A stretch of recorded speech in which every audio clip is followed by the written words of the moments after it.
Welcome to this very special bonus episode of the Trail Chasers podcast. There's a difference between starting a running club and starting a movement, and today's guest, Lindi Meyer, has done the latter. LIV2Run began with a few kids tagging along on her runs after work, and very soon these runs turned into something much bigger. A place of hope, structure, and second chances for young athletes from underserved communities in South Africa. Backed by partners like RMB and rooted in the belief that running can change lives, LIV2Run is more than training sessions. It's about connection, courage, and rewriting futures. In this bonus episode, we're not going to walk through a timeline. Instead, we're stepping into the heart of what it means to build something meaningful from the ground up. Let's go. Lindi, welcome to the Trail Chasers. I feel like we've been trying to get this right for probably since I started. So it's a year now, and we've been trying to get this right. So I'm glad we finally got that push to get it done. Yeah. And welcome. Thank you. Very excited. I know you're a bit nervous, but I'm very excited to have you on here. Thank you so much. And I mean, just the work that you're doing with LIV2Run is just incredible. And I want to try today to not make it like a linear kind of timeline journey, because I think, you can go find that anywhere, really. Yeah. So I want to dive a little bit deeper, but want to start with, we're doing our third season of the podcast at the moment, and it's sponsored by Gilnockie Socks. They're also actually from KZN. Wow. So I am actually wearing the socks, and what we've done with them is every guest we've had, we've asked for 2 words that they would like on the back of their socks.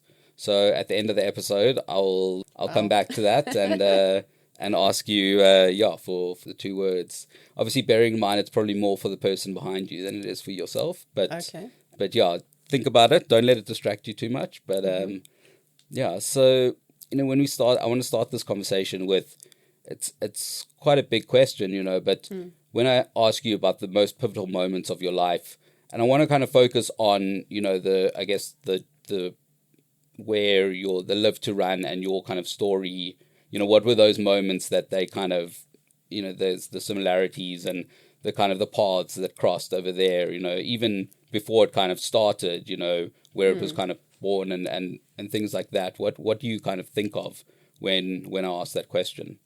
Well, firstly, just thanks so much for having me on the podcast. It's good to be here. Good to be in Cape Town, just here for the week. So yeah, you've caught me. This is quite a deep question. And I think for me, LIV2Run has really been discovering my passion.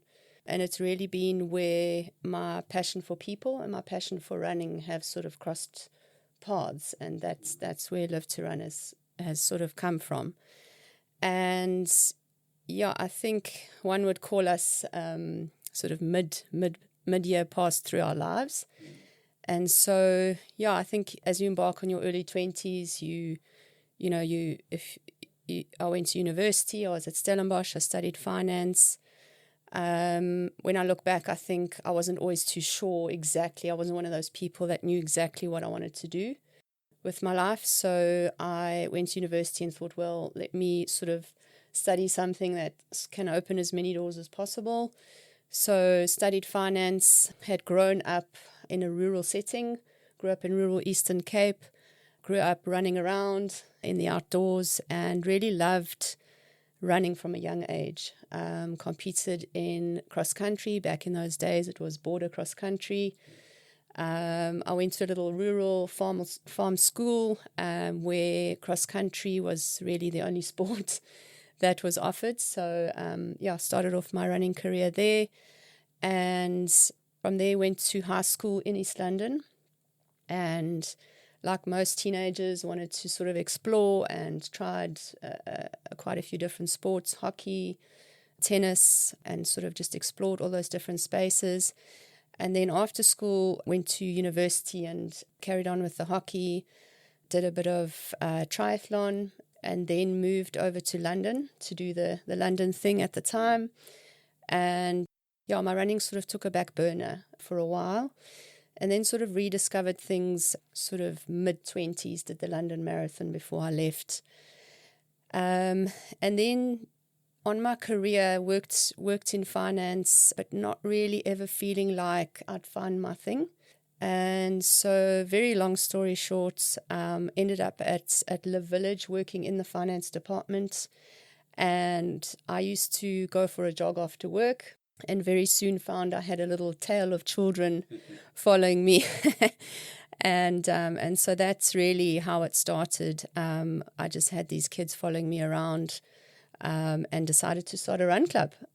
So I was like, right, guys, we're going to meet on Mondays at the multipurpose hall, and we're going to have run club. So I think there was really a very natural progression. You know, when something is your passion, you do it wherever you are, whether you're in London, whether you're here, whether you're there.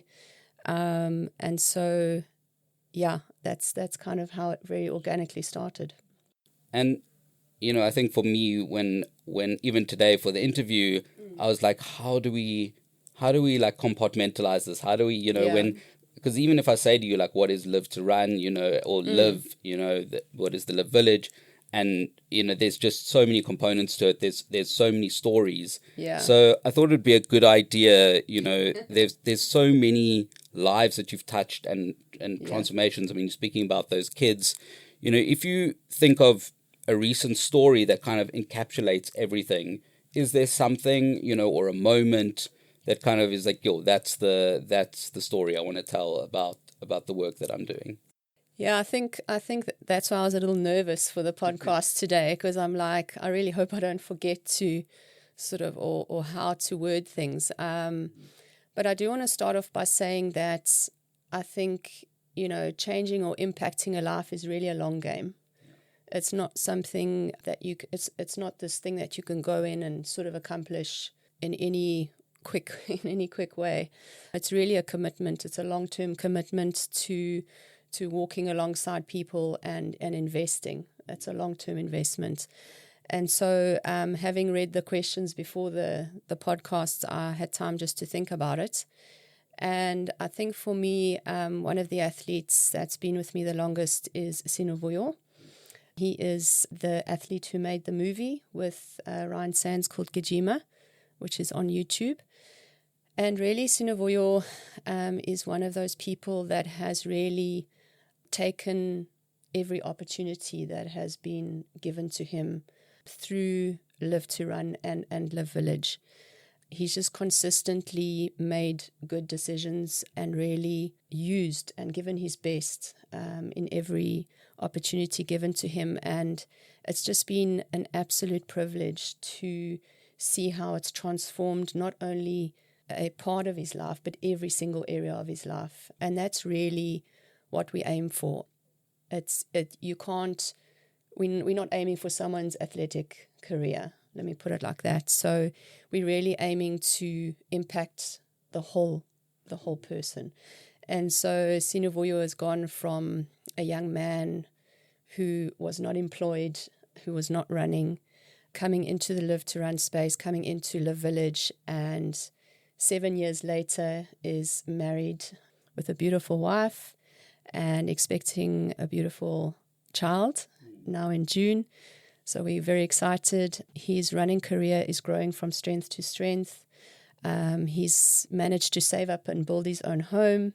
He's just passed his learner's license last month and currently saving up for his first car. So really that's sort of just paints the picture of literally someone's life really turning around. And it's just such a joy to see someone able to be empowered to dream big dreams and to go for things and to build a life. So that's what we're aiming for. So yeah, that's incredible. And I mean, did he live in the village as a child, or did he come into the village? Okay. No, so that's maybe it might be helpful just to paint a picture of LIV2Run, sort of the broad strokes. So LIV2Run is a department of LIV Village. The vision of LIV Village is to rescue, restore, raise and release a star.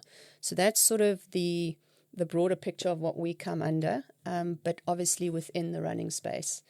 So Sinovuyo is from the local community. So it's actually really important for us to not only sort of live on a little island in the village, but also to impact our local community. It's part of the vision of LIV.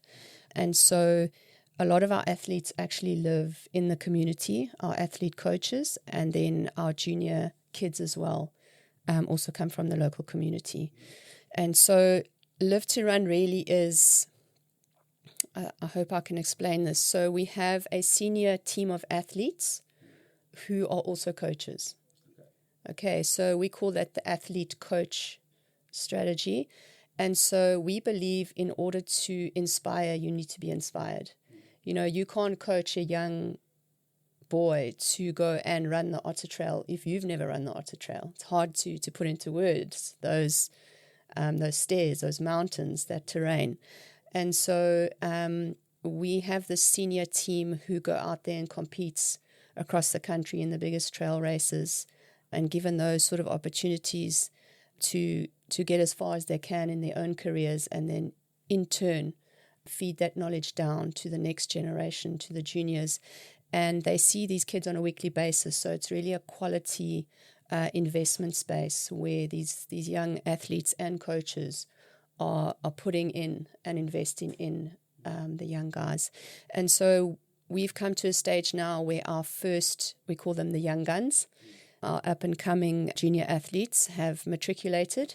And so they come up, and then they in turn start sort of coming into the senior team. Obviously, there's a selection process. We select on both talent and character. So we look at those as equal pillars. They both play a very important role.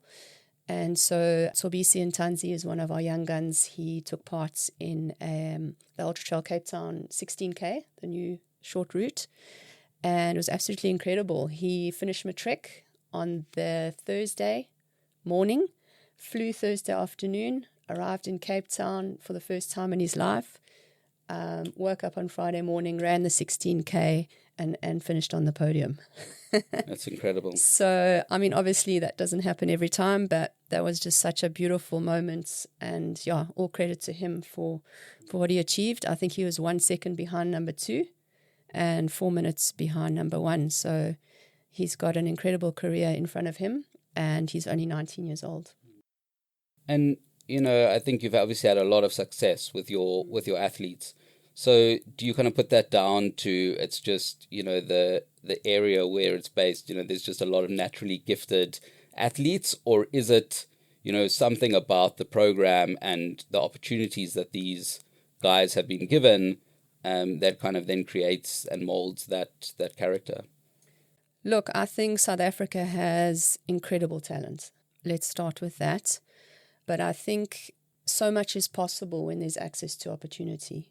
And I have said that, you know, before I got involved with LIV2Run, before I was in this space, I always thought that access to opportunity was the issue and the only issue, you know, stopping people from achieving their dreams. And having worked in the space now for 7 years with LIV2Run and 10 years on LIV Village, I've realized that access to opportunity is actually the tip of the iceberg. Understanding the value of an opportunity is something that needs to be mentored. And then how do I harness an opportunity to change my life needs to be mentored.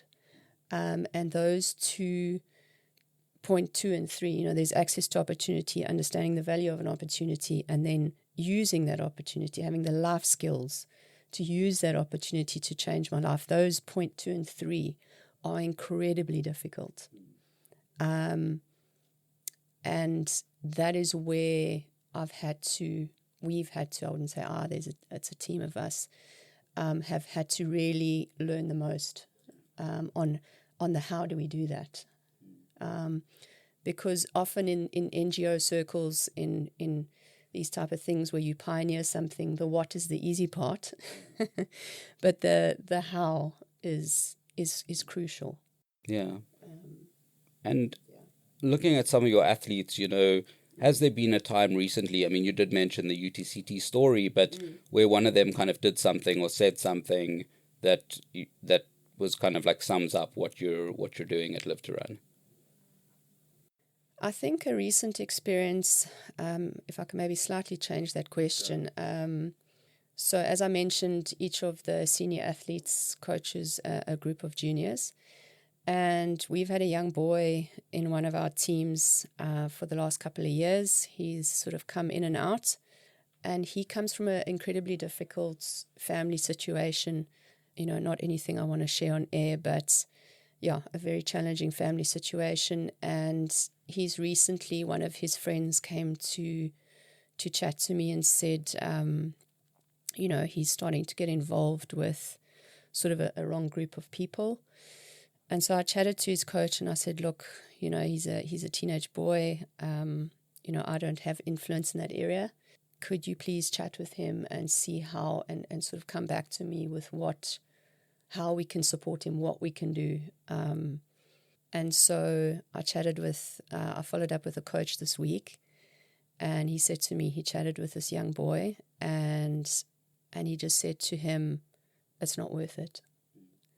And I was just I think that really hit me on a deep space, because he didn't have to say too much to this boy, because this boy knows that he knows what he's saying. And that's really the power of just the male influence that a lot of times in South Africa is missing. There are not a lot of role models for these young boys in the communities. And just for the coach to say, look, my boy, it's not worth it, and really just pull him off that track that is going down. And he's now been coming to training every day again. And you just think to yourself, sort of sliding door moments, if that coach wasn't there and he went down that road, where would he end up? And so it's just it's incredibly just such a privilege to be able to witness some of these things firsthand. Yeah. And if someone had shown you, when you kind of, before you started the LIV2Run, and if someone had kind of shown you a photo of what it is today, what would you have kind of said to them? How the heck did that happen? Yeah. Yeah. No, people sometimes come up to me and say, hey, how did you do that? And or like, what is your strategy? Those sort of questions, the how questions. And I say to them, I have absolutely no idea. And so, I think what's important to maybe say here is that it's so important in life, the value system from which you operate. LIV2Run has very specific values that we stand for. And so we really, every decision, the way that we do things, they all come from, so we don't live by sort of rules. We do this, we don't do that. It's not this like set strategy, but it really comes from a value system. So, for instance, we value integrity, we value excellence, we value unity. And so as we're facing everything that comes at us, because remember with pioneering, no one's been down the road before, you're the first ones. So we really operate from a value system. And so I feel that carries us and keeps us on track. And, you're saying that in terms of like, how the heck did this kind of happen? Do you feel like you've got a recipe now in terms of, you've pioneered this model, and have you documented the model, and have you, was it still every day is like, again, if we go forward 5 years and I show you a photo, it's again, how the heck did this last 5 years happen? I think we have foundational bricks in place. I think we have things that are really important to us, and I think, having come into a space where we have corporate sponsors and corporate partners, you have to, jot down and sort of mark out your objectives, so things do become clear. But I definitely don't think we've arrived anywhere. I think things can constantly change, constantly adapt. Yeah, there's challenges. There's always challenges. So I think the longer I've done things, the more I realize that, life is a journey. I know people have said this before, but it really is. I don't think we've arrived anywhere. I think we're going to continue to learn as these juniors come up.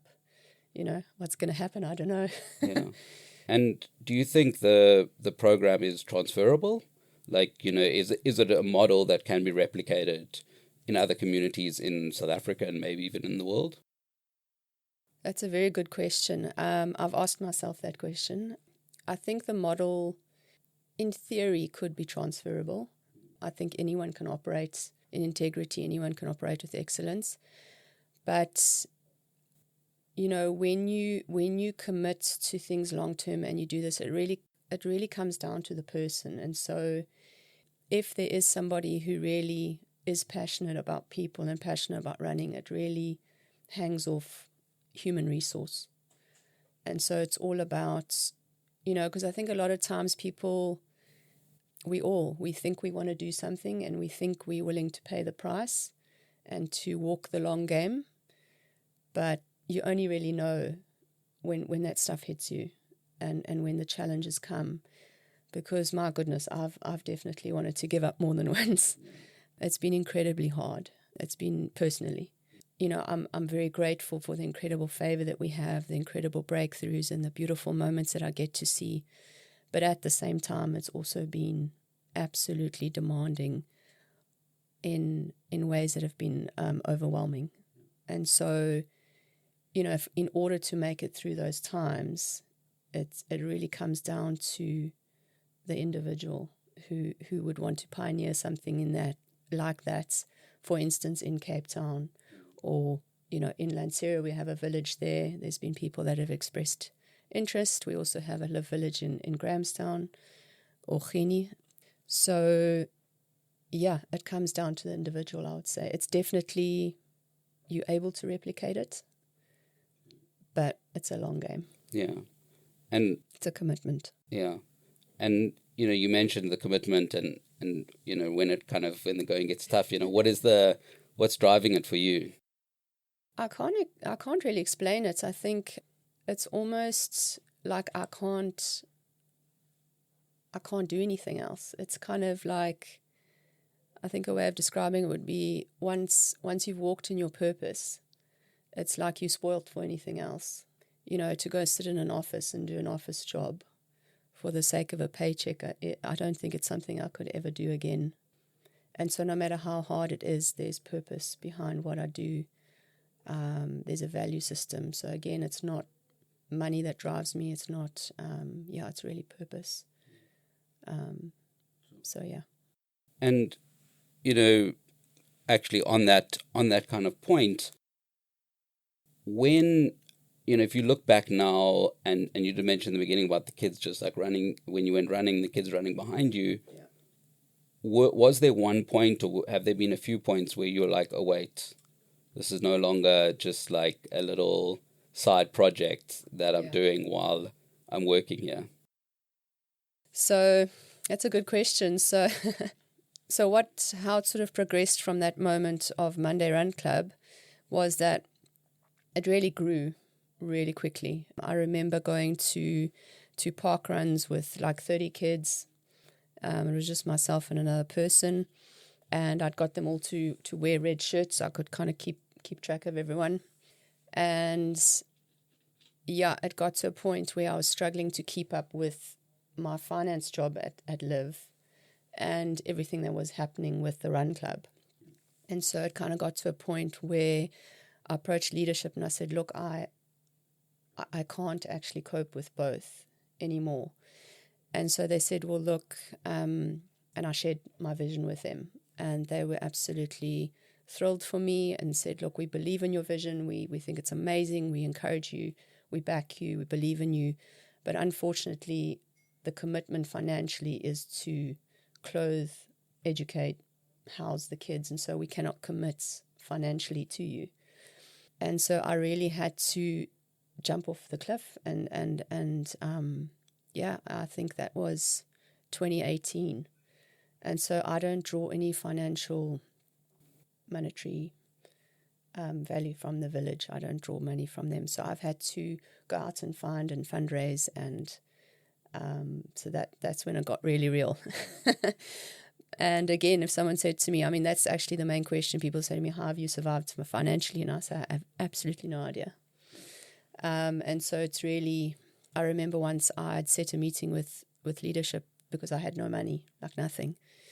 And I'd had the meeting, it was a Tuesday morning, and Wednesday morning, someone put 30,000 Rand in the LIV bank account.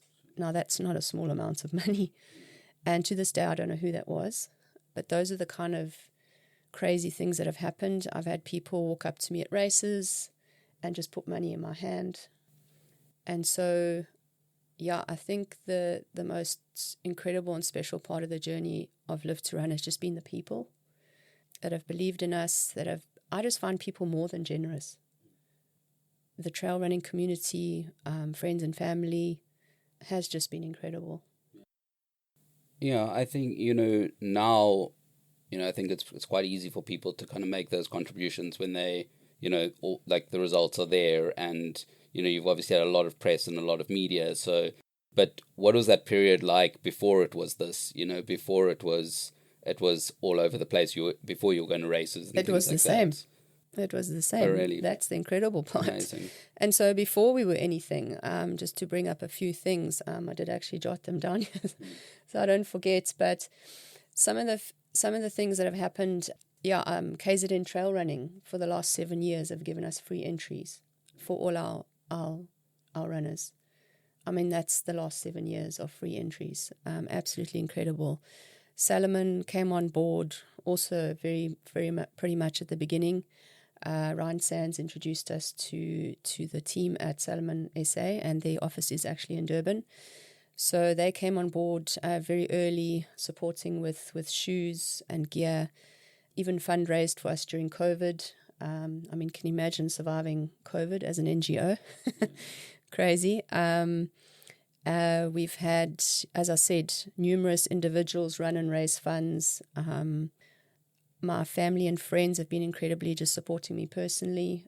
And then meeting RMB. And, you can get money from a corporate, from an organization. But what's really special to me about RMB are the people. We've met the RMB team, and so the foundation leg of the First Rand group is First Rand Foundation.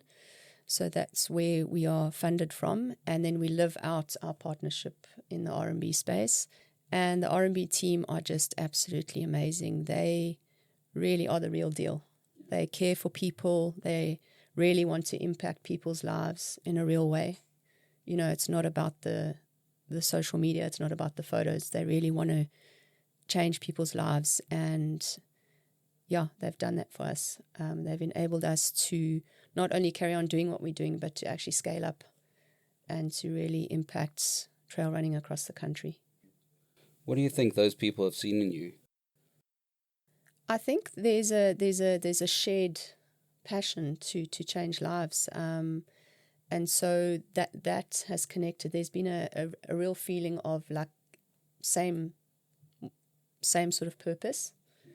And so, it's been a really organic partnership, natural partnership. Yeah, I think that is the beauty of trail running, is it does really transcend. It doesn't, it doesn't feel like it kind of stays as trail running. So there is definitely that transcendence. Yeah, it was actually incredible. I think it was Ultra Trail Cape Town maybe 3 years back. Yeah, it was 3 years back. I had my first meeting with the RMB team. I was very nervous, put our presentation together. It was after Ultra Trail Cape Town that year, and had our meeting, I think, in the rugby club that's on the field there at the finish. And I'll never forget, afterwards, I walked out with one of the RMB guys, John, and he said to me, Lindy, I can really see that you guys love one another. And I said, I'm so glad you have eyes to see that. And so these are all the things that make the difference. And so when you ask me, can this be replicated, it's a difficult question because, again... Can't clone yourself. No, I don't think it's about cloning myself. It's about a value system. And so people either buy into that or they don't.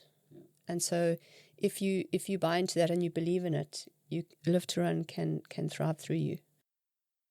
Have there been any of those, I guess, hard conversations or hard moments where you're like, these people are offering something, but they don't buy into the the system or into, the ideals don't kind of match with ours, and you've had to kind of turn it down, or? Not yet. I found people expressing interest, but it naturally has not always worked out. It's not really a conversation that I've had to have. Everything from people sort of pursuing their own running careers, because pioneering something is incredibly demanding. So it requires you to sort of let go your own to pursue for the group. And so those kind of things have sort of happened naturally. And I think LIV2Run would be very difficult to get off the ground without a LIV Village holding it, providing that holding space. And so it would require people that are sort of in LIV Lanseria, in LIV Cape Town, in LIV Grahamstown, to be sort of linked in there and pioneer it from there. I still think it's coming. We're still young. So yeah, that is going to be the space where I guess I would play a role to come alongside those people who want to pioneer a LIV. Trail running beats up everything, your legs, your lungs, and especially your feet. The last thing you need is socks that give up before you do.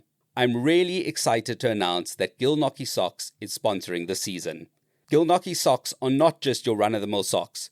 They're made for people who demand more performance, more durability, and more comfort. They're designed to prevent blisters with premium moisture-wicking materials that keep your feet dry no matter how long or muddy the trail gets. Plus, they're treated with HydroCool and Silver Plus, so they stay fresh, breathable, and ready for your next adventure. Since I started using Gilnockie socks, I haven't had to stop mid-run to adjust or worry about discomfort. They just work mile after mile, run after run. So why settle for socks that don't keep up? Visit gilnockie.com and use the code TRAILCHASERS at checkout for 20% off your first order. Trust me, once you try them, you won't go back. Your feet will thank you. When we started the interview today, I said we've been trying to get this together for so long, and I feel like every time I message you or, I get in touch or, I see you somewhere or see you in Cape Town, I'm like, let's have a conversation. You're like, no, we're leaving tomorrow. We're frantic.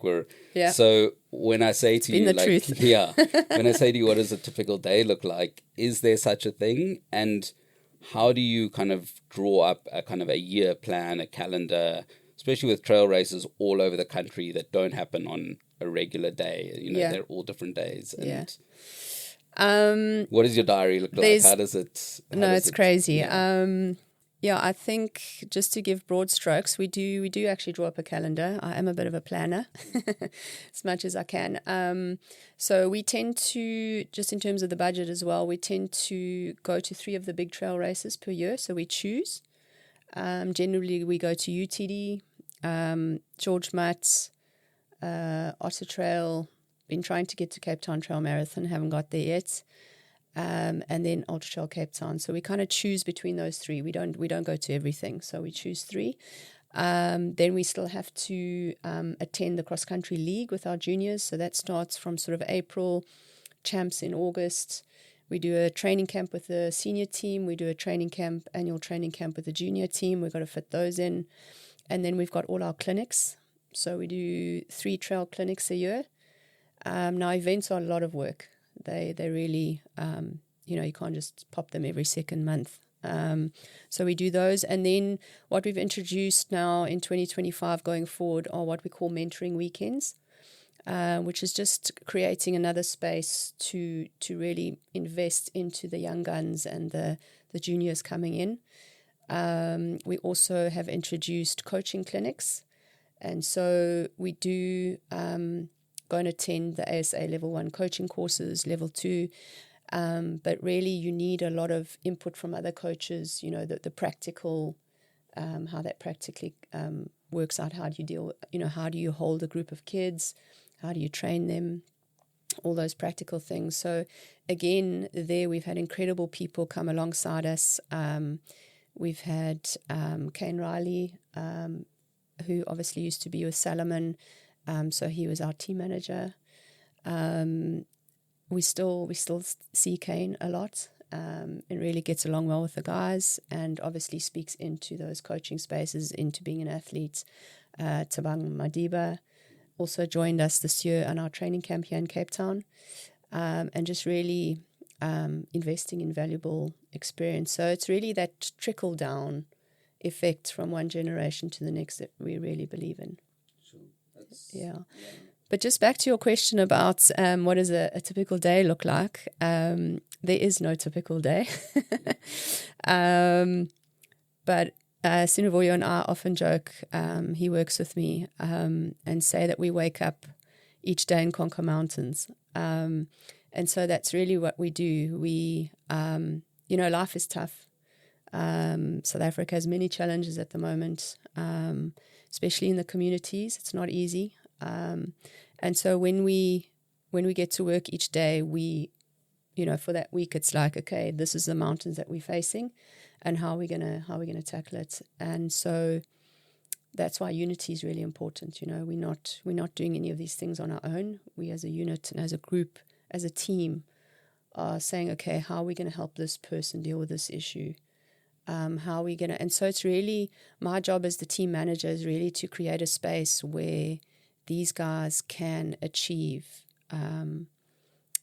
what they, sort of put their talent out there in its fullness. So one of the things that's super exciting about our sponsorship this year is that we have just got a Nordic treadmill. Oh, wow. Yeah. So, what an incredible opportunity for these guys to train on one of those, and really to be able to go and compete and have the opportunity to train and compete against the best. And so, yeah, we've got an opportunity this year actually to go overseas. We have an initiative called the Run and Race Funds, the LIV2Run Champions. And so we've had James Miller, who's a South African living in the UK, raise quite a bit of money for us. And in the NGO circles, you have general donations and specific donations. So when somebody gives you a specific donation and requests that you spend it on this specific thing, then that's what we do.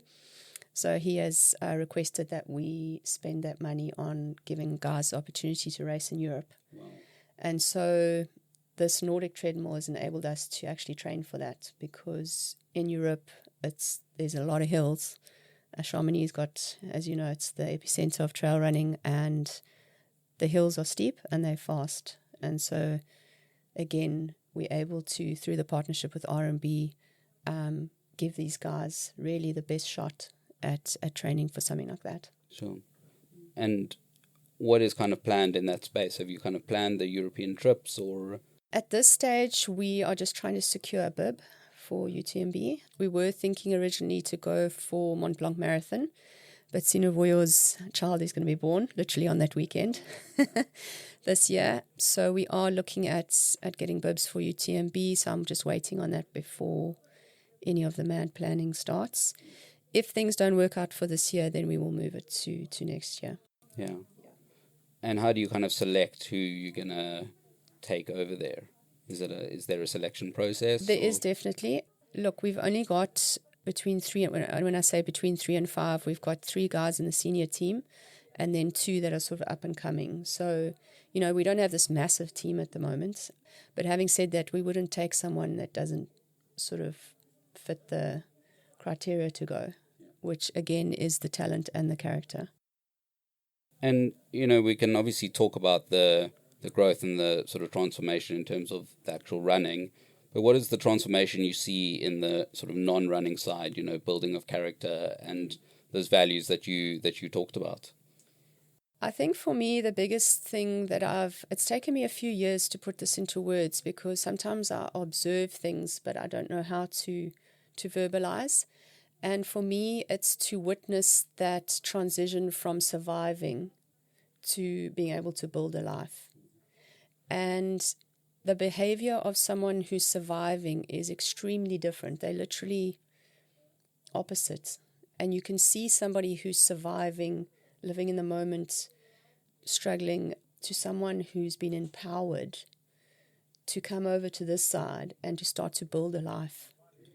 And that journey takes quite a while it's an incredible divide between those two spaces of surviving and building a life.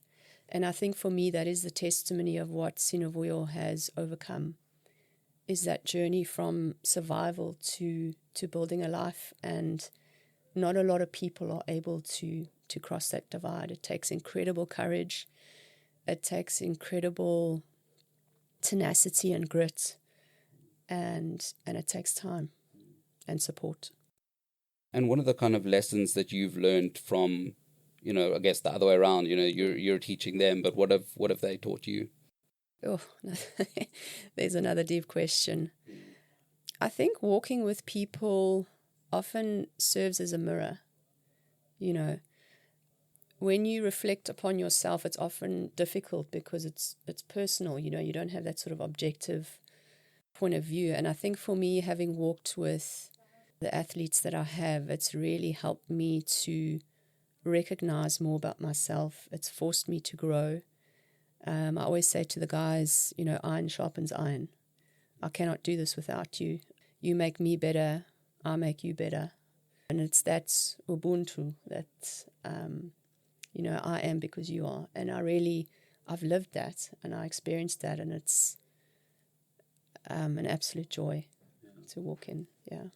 And what does it mean for the athletes, to kind of experience that connection with nature, or that trail running experience for the first time? What is the kind of feedback you get, or the experience that you have with, the kind of the first timers? Yeah, I think it's an interesting space. A lot of my athletes do come from pretty rural areas. So on one hand, they're not unaware of the outdoors. But I think for me, it's been the joy of seeing them experience something like the Otter Trail.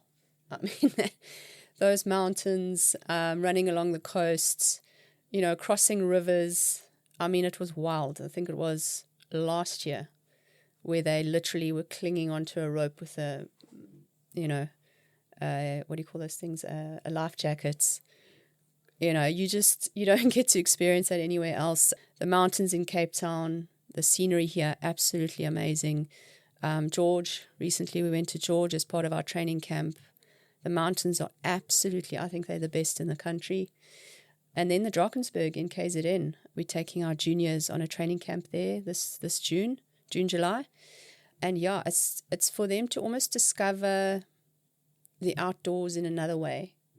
Because as I said, a lot of them come from rural areas. And I grew up rural. I grew up on a farm. But I think being in the big mountains is a different experience. Yeah.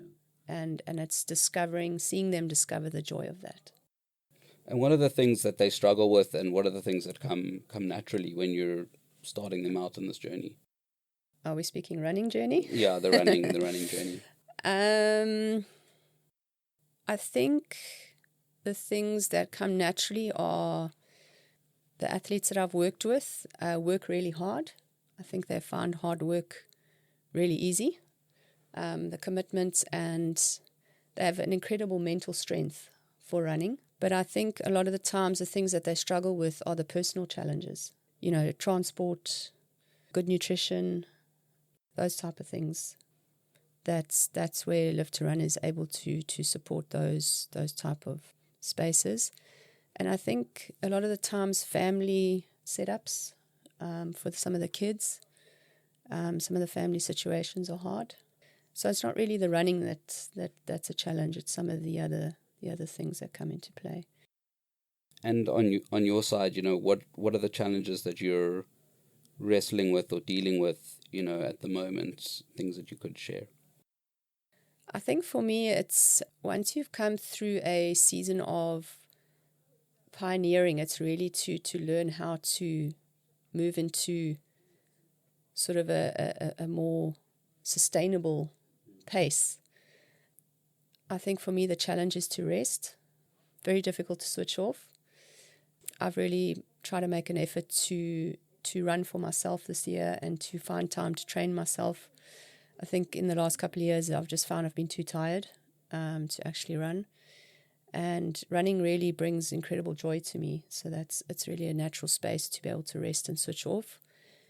And yeah, I've been fortunate enough also this year with R&B coming on board to be able to hire help and to hire people to help with all the administration, all the responsibility.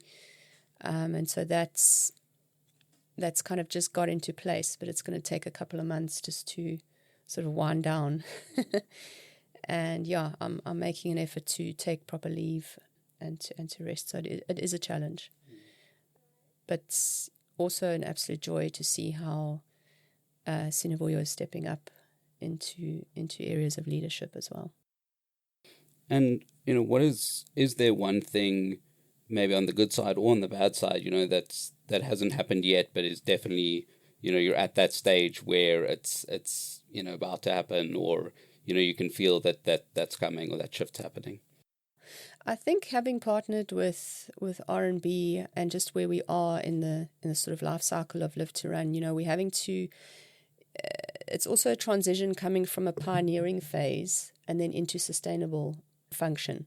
And so there's a lot of sort of procedures and things that we're putting in place now, which is a lot of work, which is just going to allow us to sort of function a lot more effectively. Pioneering season's really about plowing, it's about digging, it's about pushing, it's about making a way. And now we're in a phase where we're putting structure in place. And so it just makes it enables you to move out of that like bulldozing, making a way, chipping, pushing phase into like, okay, let's build, let's scale up, So I'm looking forward to that. And partnering with R&B, there's a lot of M&E, monitoring and evaluation, reporting that we do. So it really pushes you to get organized in that respect, to be able to measure your impact, to be able to report on it, and really set out in words your objectives. Re-look at your objectives at the end of the year. Have I met? Where can we change? What was a challenge? What was our impact? How do we measure it? And so we do report back to FirstRand Foundation twice a year, both in writing and financial reporting. So it really helps us to move from that pioneering phase into structure with guardrails to guard what we're doing. And if I was interviewing one of your athletes, what do you think that they would say about you, and what do you hope that they would say about you? So it was my birthday on Sunday. Happy birthday! Thank you. And we hosted a cross country league at the village on the Saturday, and so afterwards they surprised me with a birthday cake and a gift, and the gift was a picture from one of our latest trail clinics that was taken at the clinic. And so they framed this picture and gave it to me as a gift and said that it reminded them of me. And they said that this picture reminded them of me because of the joy that I carry and the joy that I bring into their lives. And so, yeah, I enjoy living life to the fullest. And I think it's important to love and enjoy what you do. And so a lot of people say I have too much energy. I call it passion. But yeah, I think I'm a joyful person. Yeah. It's so interesting because I saw the image and obviously I don't know you very well, but when I saw it, I was like, that's you. From just the interactions we've had and what people have told me and the articles that I've kind of read. So it definitely does represent you. Thank you. Looking back to when you kind of started, what is the one thing you would tell yourself? Stress less. Is that for your socks in the back of your socks? Yeah, stress less, maybe. I think when you're doing something that's never been done before, a lot goes on in your mind. You don't always know where it's going to end up. You don't know how to. There's no how to. There's no book. There's no person that you can go to really that can help. And so for someone who likes to do things well and to give her best, I think, when you when you walk with integrity and when you do things in excellence, the results show. And so I wish I'd trusted in that a little more. And yeah, I'm definitely a type A personality, but I think looking back, it's always like I wish I just had more joy and stressed a little less. And if we look at the sort of short, medium, long term, personally and for LIV2Run, what is on the horizon? What are you planning? What's coming up? I think short term, as I mentioned before, this year, just getting a lot in place in terms of structure. Funnily enough, at the beginning of the year, we had a sort of a meeting and I asked Sinovuyo what he felt we need to do this year. And he said, make everything clear. And so, it's creating clarity. That's getting all your processes and your procedures and your structure in place. And it helps everyone just to fit in and to know where they fit in. Because often with a pioneer, everything's in your head. And it's getting that all out in paper. It's casting the vision. It's making it clear so that everybody understands where we're going and what we want to achieve. So I think short term this year, it's that. It's obviously achieving our objectives is a lot. And then medium to long term, very hard to say. As I said, I suppose scaling up is a big part of that. How do you replicate? How do you reproduce without losing the quality? Because I'm not someone who necessarily wants to get big. I don't think we're always able to keep the quality when we get too big. So getting too big is not something I really want to. We have our spaces where we do big impact, which is our clinics. We go to communities and we introduce trail running to large groups of people. And really we're taking trail running to the grassroots level. But in terms of growth, I think as we go, we're going to have to figure that out, how big we want to get without losing quality. And, if I had to give you a business card and say, put your name there, and then underneath, put what's your life's profession, and obviously you only have a tiny space, so it can't be an essay. What would you put under your name? I always get tongue-tied with this one, but one of the leaders of the village, Jono, said to me once, he said, Linz, you're a champion of champions. And so I love to champion people. I love to back them. I love to believe in them. I get very excited at races. You probably can't talk to me because I'm watching my athletes. No one else really gets my attention. And so, I really love to champion champions. I love that. Yeah. And coming back to the beginning of the interview, I asked you about the socks. So what were the 2 words you would have on the back of your socks? Sure. I'd probably say eat my dust. I'm actually I just laugh because I'm thinking if there was someone behind me, I'd definitely make sure I'd keep beating them.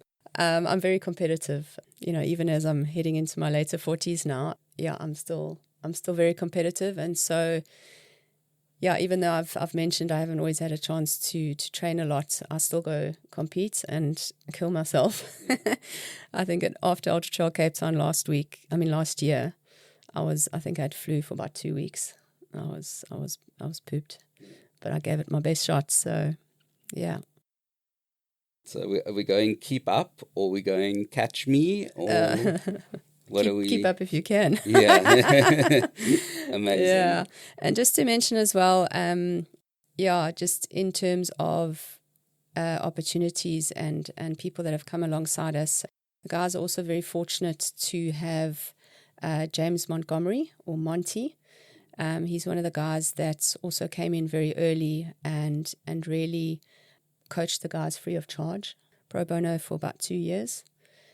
He also introduced us to R&B, so he's been someone who's been pivotal and provided the sort of management support that I needed to get LIV2Run to a space where we were self-sustainable and able to build. So, I just want to give a huge shout out to James and say thanks so much for all that you've done for us and invested in us. It's been incredible. Yeah, we've actually got him on later in the season And he's fantastic. He's very passionate about development. I remember, I think it was 2 years back, Ultra Trail Cape Town. I was down with my team, and he had somehow rallied up about 10 development athletes. He was in France at the time, so he asked me if I could help out with these guys. So, we were buying space blankets and this and that, everything needed for the compulsory kit. These guys had never seen hydration packs. They'd never seen any of the stuff that you need to go in there. So we were running around getting all of that. And the Salomon very kindly donated the jackets needed, the rain jackets. And so that's James, he just jumps in and goes for it. And he's really got an incredible heart for development athletes and lowering the bar for entry for these guys and making trail running accessible to guys in the community.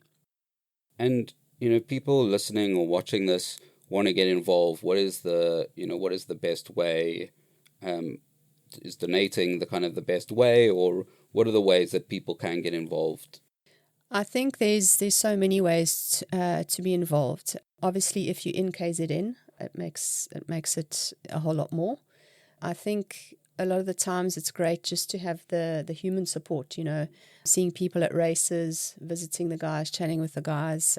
And there's obviously the Run and Race Funds platform to be not only donating money, but being part of what we do is really special. Yeah, I think at this stage, those are the sort of two spaces. And then we host events at the village. People get involved with that as well. Host a cross-country league. People come and volunteer. They're marshals.